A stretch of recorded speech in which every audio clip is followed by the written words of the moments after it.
Aliens? Are you joking? Stop ruining my childhood, Mr. Bay. This movie's going to suck. And so dies the TMNT franchise. No, sir, I don't like it. More like Megan sucks. God damn it, Michael Bay. I liked it.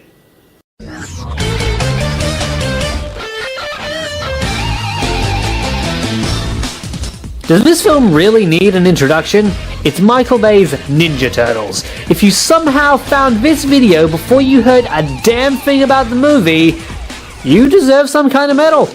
Would you believe that this film really isn't that bad? No? Well, I'm not surprised. After all, this was voted worst film of 2014.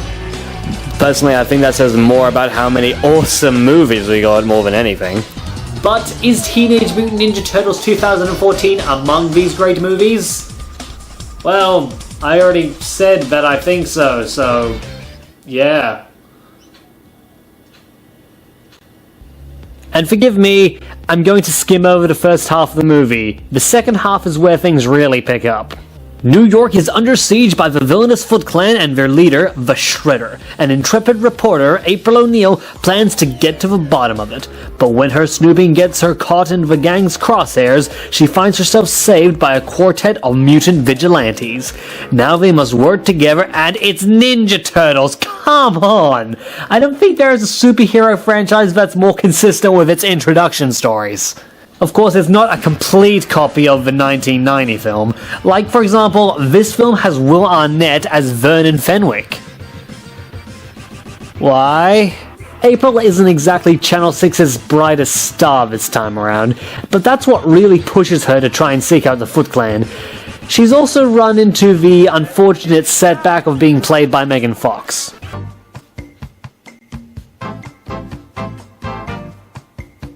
We do get a brand new character in Eric Sachs, a multi-millionaire scientist played by Christopher Walken's less interesting clone. Not only do his experiments with the infamous ooze set off our little plot, but he also happens to have worked with April's dead scientist father. Because backstory! Also, he should have been named Baxter Stockman, but you'll see why later. But is this what you came here to see? Scientist guy, Megan Fox, and Vernon? I don't think so! Let's cut the crap and get to what we're all here to see. Ninja Turtles! Whoa, Leo. You've been eating your vitamins. And everyone else's, from the looks of things. Yeah, they went in a different direction for the Turtles this time around. Silent as a flaming tractor, unseen like Gypsy Danger, with all the majesty and grace of the Incredible Hulk. But hey, everyone's here. You've got Leonardo, Donatello, Raphael, and everyone's favorite, Michelangelo. It's just a mask. See? Don't freak out. Oh god! Put it back on! Put it back on! Yeah, that's not what I'd call pretty either. But what exactly do you expect a mutant turtle man to look like? Their dad looks like this. The laws of science clearly did everything in their power to make this work. But I will say that being ninjas seems kind of redundant when you're built like a semi. Listen, baby, I'll be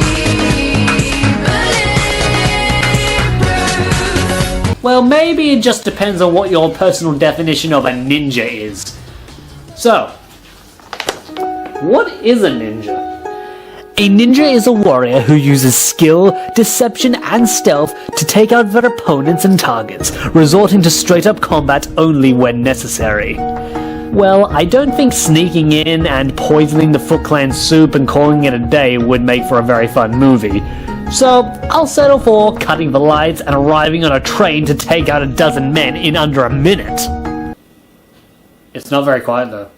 I feel kind of bad for the Foot Clan. I mean, to their credit, they actually do pose a threat with their new paramilitary style, but this is the last thing they have to see before they get punched into red paste. Sympathy for the devil, you get me? And speaking of the Foot Clan, Karai has a small role in this movie. I don't like Karai. After saving her life from the Foot and wiping her camera, Mikey hits on April. Repeatedly. Throughout the entire movie. It wasn't funny the first time, and it wasn't funny the 22nd time either. It's not charming. It's creepy. Stop it. Luckily, the turtles scamper off into the night, warning April not to tell anyone about them. But she finds something familiar about the 4 mutants and persists in her investigation and gets fired.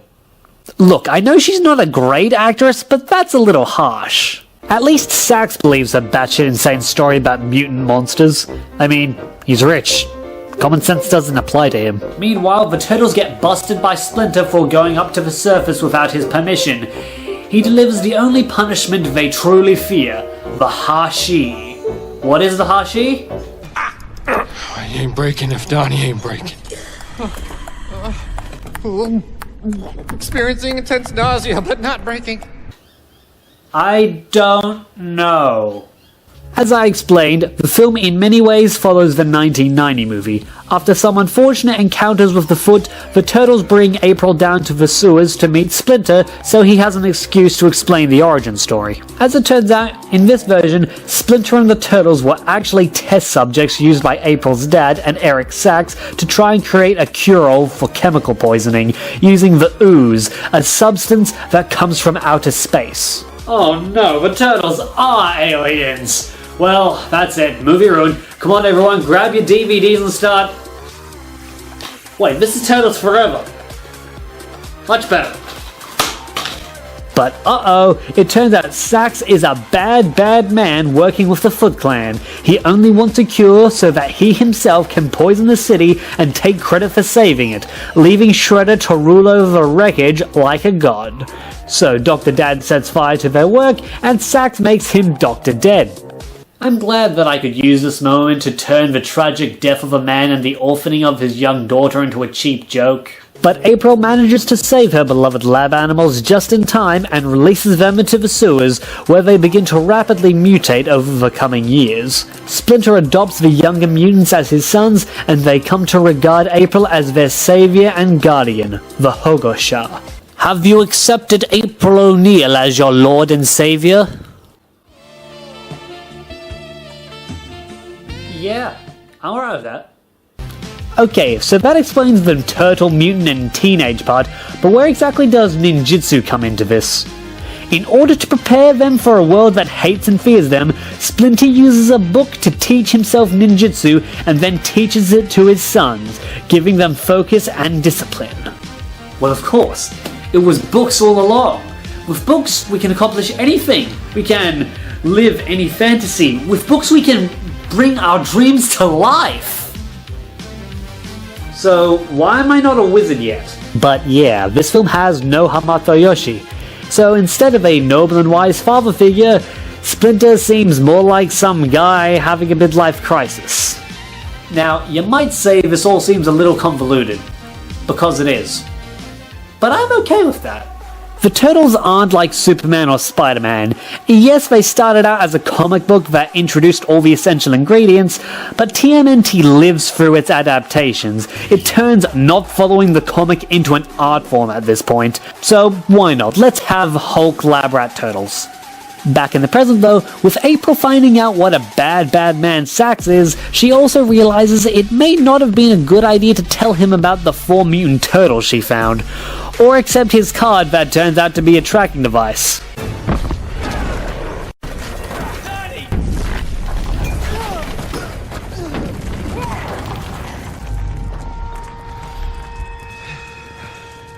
It is not a good day to be April O'Neil. And now, the infamous Shredder himself, arriving in his advanced high-tech combat armor. Your sons? You think you're their father? He looks absolutely ridiculous. I am still trying to figure out why that's meant to be a bad thing. He's like a Swiss Army knife that hates people. A lot of people have said that the Shredder's design in this movie is just too over the top and just ends up looking silly. And I guess I have to agree. Clearly there's no room for being silly in our genetically altered adolescent martial artist reptile movie. Let's take a quick look at Shredhead's track record. For issue 1 of the comic, dies. Fred Wolf cartoon, virtually harmless. First movie, one-shotted by Splinter. Second movie, killed by a doc. Third and fourth movie, nope. Next mutation, hypnotized by Venus de Scrappy Dappy Doo. A few hits, but a lot of miss. So what about this film?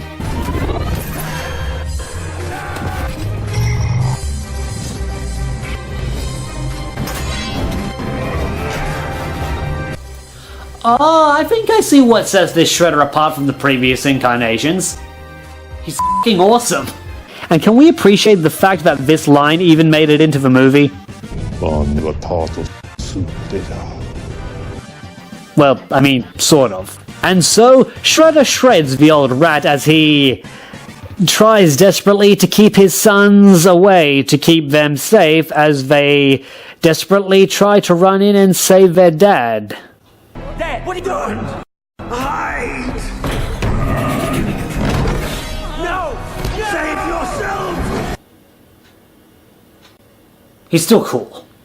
But in the end, Raph is buried under rubble, and unlike the first movie, it's the turtles who are captured by the Foot so that they can have the mutagen drained from their blood. Fortunately, Raph isn't quite dead and helps Splinter out of the rubble. But they need to get to Sack's place before his brothers die of blood loss, so April calls in a favor. Why do you keep bringing him back? With the hat. What is with the... I ate mine. But the point is, we don't need to make up excuses to hang out with each other. You want to spend more time with me. I get it. I would too. We need to get to the Sachs estate right now, Vern. Come That's on. what I'm talking about. O'Neill, the Sachs estate with the vigilante. What? Drive. So after Sack shows the turtles his swimming uniform, Raph and company arrive and promptly storm the estate. Of course, April and Vernon don't do much. I mean, does it look like he needs any help? Desperate to save his brothers, Raph unleashes his full wrath. Yeah, I said it. He finds the others caged and weakened, and Sax hightails it to New York with a few gallons of turtle blood, leaving the Shredder to deal with the intruders. Time for Raph to get some good old-fashioned payback. Turtle power! Booyakasha! Maybe you should just get in the cage. I think that actually might be a lot less painful in the long run. It's up to April to use the machine, pumping Donnie, Leo, and Mikey up with the adrenaline they need to break free and save their brother from the Shredder's assault. Except Shredder just leaves halfway through without killing anyone. Shredder don't give a shit. On the return trip to New York, the group is ambushed by Karai and more foot soldiers. Well, look at this. There's a turtle on a rocket-powered skateboard. There's flipping cars with a bow staff. Megan Fox's butt. Yeah, liking that. Got some missile launcher business going on. Karai gets unceremoniously killed. Thank God. And the turtles slamming into cars like Optimus Prime's fist. I'm sorry, is my having fun ruining your hating the movie? Yes. Oh. That was what I heard. Ah, yes, that makes sense. Eventually they find a sewer hatch, giving them an express lane to the city, and not a moment too soon. When the evil Shredder attacks, everybody's getting a magnetic blade jammed in their back. Teenage Mutant Ninja Turtle Soup, Teenage Mutant Ninja Turtle Soup. Arriving at Sack's tower through the sewers, the group splits up, Vernon and April taking care of Sax to retrieve the extracted mutagen to heal Splinter, and the Turtles taking care of the Swiss Army knife man of horrible death pain.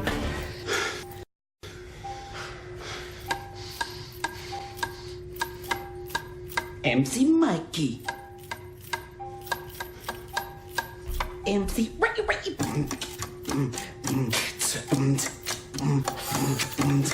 It's funny because they know they might die and they're having one last happy moment together as a family.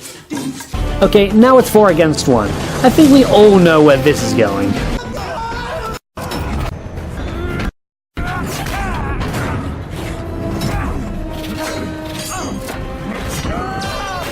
Well, damn. I don't even have a joke for that. It was just really cool. You think you can just put Michael Bay's name in the credits and call the movie a hit? No, You have to earn that shit now. You realize we're going up against Guardians of the Galaxy?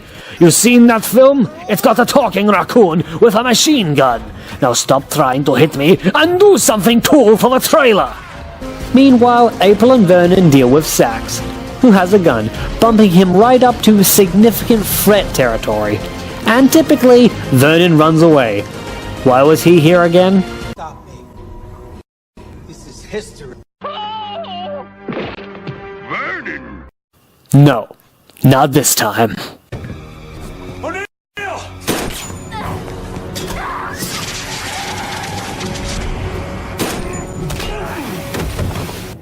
Oh my god. Vernon, you did something. You weren't useless. Vernon Fenwick was not a piece of shit. Say anything you want about this movie. It's obnoxious, it's stupid, the writing is choppy at best, but they managed to make Vernon Fenwick a half-decent character. I have seen the impossible, and its name is Will Arnett, you magnificent bastard. This is seriously the most unbelievable thing in a film called Teenage Mutant Ninja Turtles. Speaking of, the Turtles don't hold up too well against Shreddy Krueger. New York's pretty much doomed, so they decide to play some buck-buck, and quite graciously invite Shredder to join them.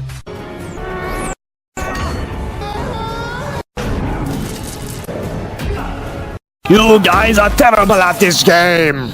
And so, Donnie switches off the machine, and the city is saved. And that's Teenage Mutant Ninja Turtles 2014. This film isn't perfect. In fact, I'd go so far as to say... Oh no. I can't see his face, but I imagine he is pissed. In a last-ditch effort to spread the chemicals, Shredder tries to knock down the spire off the building, but the Turtles hold it up, leaving them completely vulnerable. It looks like turtle soup when...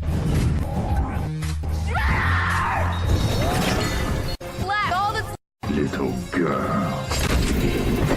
Another day, another psychotic can opener. As the spire buckles under its own weight, Shredder makes a grab for the mutagen. Their hands a little less full, the Turtles aren't far behind.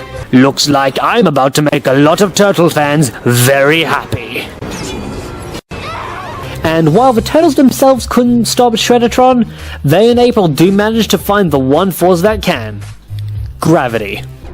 My only regret is not killing you all violently with my knives! And so, the end of the spire snaps off and plunges the Turtles towards the ground. Looking like their final moments, Raph tells his brothers exactly how he feels. I love you guys so much! It's actually a really heartfelt moment that doesn't feel out of place at all, showing that the filmmakers actually did really get the brotherly bond between the Turtles. But it's not very funny, so let's just, move on. Of course, the Turtles survive the fall, and somehow so does the canister of mutagen, which they take back to Splinter.